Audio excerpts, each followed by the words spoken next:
kita mampu mengcover seluruh permasalahan-permasalahan yang ada.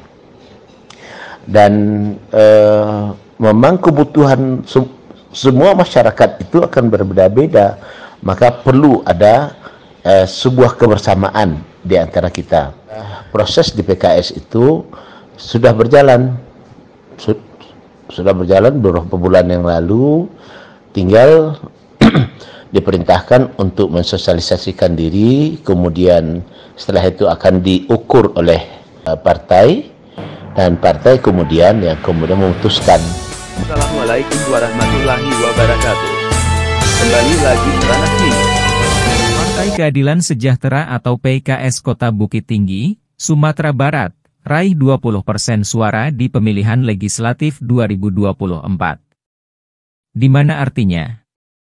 Partai tersebut memenuhi syarat untuk mengusung sendiri calon kepala daerah tanpa harus berkoalisi dengan partai lain. Meski demikian, Ketua Majelis Pertimbangan Daerah PKS Kota itu, yang juga calon wali kota Bukit Tinggi periode 2025 hingga 2030, Marfendi menyebut, PKS tetap membuka peluang kepada partai lain untuk berkoalisi pada Pilkada serentak 2024 ini. Hal ini disampaikan Marfendi kepada wartawan di Bukit Tinggi kemarin. Kata Marfendi, akrab disapa Buya, koalisi sangat dibutuhkan, guna membangun suatu daerah, memang diperlukan kebersamaan. Koalisi, sambung Buya, bisa saja di bidang strategis, taktis, dan ada juga koalisi ideologis. Untuk berkoalisi, tentu PKS melihat harus berkoalisi, meskipun PKS itu menang dan bisa mengajukan sendiri, tidak berkoalisi itu tidak baik ya.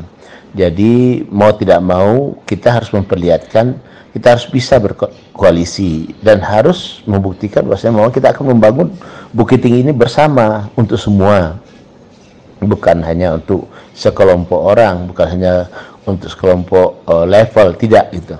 Tapi kita ingin membuat Bukit Tinggi ini memang untuk semua. Nah, PKS sudah membuktikan bisa bekerja sama dengan partai manapun juga. Di Payakumbuh, waktu Reza Pahlavi koalisinya itu dengan PDIP. Di Pasaman yang sekarang, Pak Amsuardi itu koalisinya juga dengan PDIP. Dengan partai manapun, tidak ada larangan ya. Karena bagi kita ada yang koalisi strategis, ada yang koalisi taktis, dan ada yang koalisi ideologis. Dan itu bisa-bisa saja selagi kita mampu mengcover seluruh permasalahan-permasalahan yang ada. Dan memang kebutuhan semua masyarakat itu akan berbeda-beda, maka perlu ada sebuah kebersamaan di antara kita. Terkait dirinya, telah menyatakan calon wali kota Bukit Tinggi periode 2025 hingga 2030. Maka selanjutnya akan bersosialisasi di tengah masyarakat. Sedangkan proses pengurusan pilkada yang akan dihelat Rabu 27 November 2024 mendatang, merupakan kinerjanya partai. Yang kita syukuri di PKS ini adalah semua urusan pilkada itu diurus oleh struktur partai. Jadi kita sebagai calon hanya mensosialisasikan diri, nanti apapun putusan partai itulah yang kita jalani. Jadi tidak ada kasak kusuk dari calon ini untuk jadi ini jadi itu dan segala macam. Nah, tinggal kita sebagai kader harus siap nomor 1, siap nomor 2, bahkan siap juga untuk tidak dicalonkan. Ini yang perlu berbedanya PKS dengan yang lainnya. Jadi bukan keinginan personal. Bahkan kalau punya keinginan personal itu bahkan itu yang tidak baik. Itu yang pertama yang perlu kita pahamkan dengan PKS ini. Nah, untuk itu proses di PKS itu sudah berjalan beberapa bulan yang lalu, tinggal diperintahkan untuk mensosialisasikan diri, kemudian setelah itu akan diukur oleh partai, dan partai kemudian memutuskan. Menyoal pendamping atau calon wakil wali kota, jelas Buya juga melalui proses partai. Dan biasanya calon wakil itu bisa melalui partai koalisi. Contoh, tambah Buya. Pada pilkada provinsi antara gubernur dan wakil gubernur periode lalu.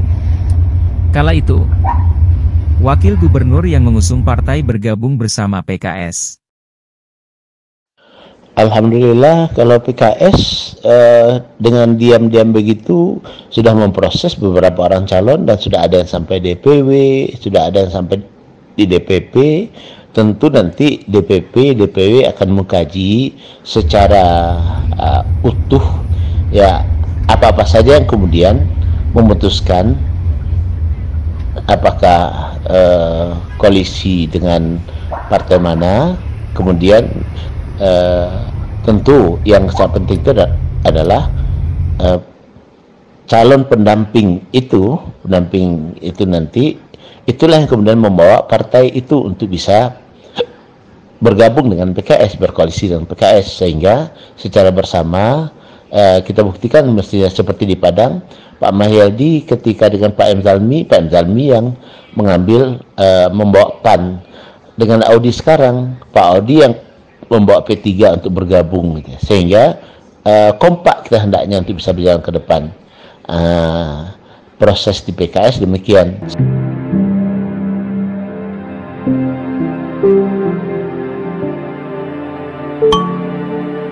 Thank you.